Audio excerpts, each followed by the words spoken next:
Right, a bit cold. Just check the mic's working.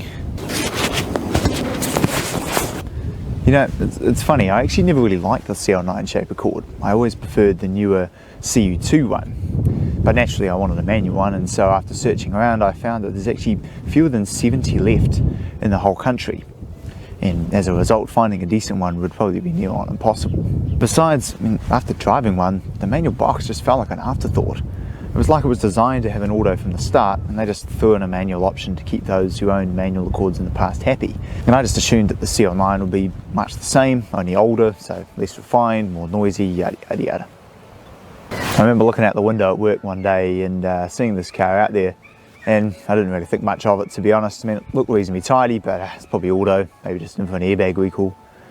But turns out, I got speaking to one of my colleagues and they said that the owner was trying to sell it.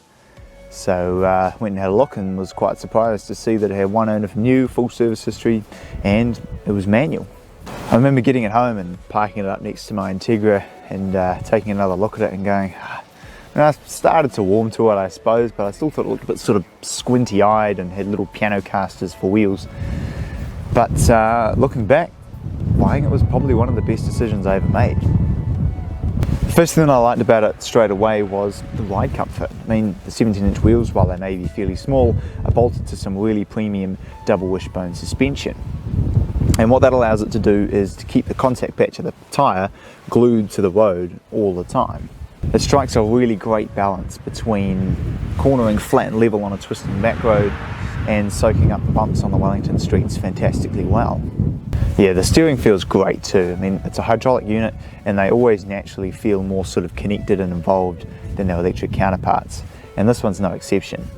I can say with confidence that having owned the newer model, it just didn't really feel the same. I mean, Honda's move to electric steering and adding weight just killed the driving dynamics of that car, and it took it from being on the verge of sportiness and comfort like this one to being solely comfort focused.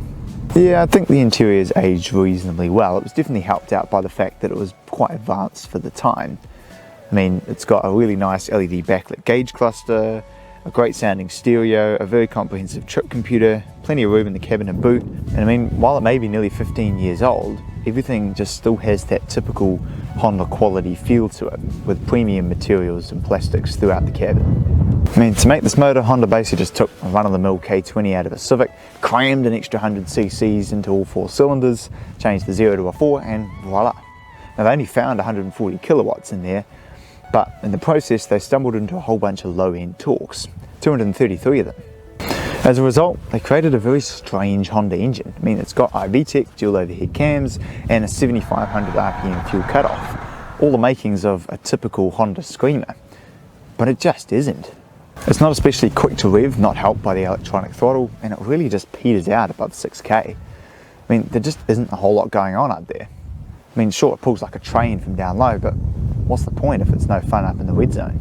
Part of the reason for this, I have to concede, is that Honda never intended for this to be a true sports sedan. I mean, that's what the URR was for.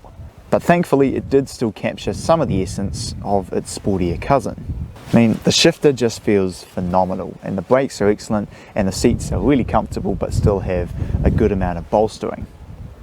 I mean, put it this way, if the URR is at home on the track, then this is at home on a twisting back road. When you start to see it through this lens, I mean, it all makes sense. It's got ground clearance so that you don't scrape over undulating road surfaces. It's got lots of mid-range power so that you're never waiting for the power to come up top, and cruise control so that you can relax on the motorway on the way home. It's a car that's by no means perfect, but it does do everything well enough, which is why it was the perfect car for me.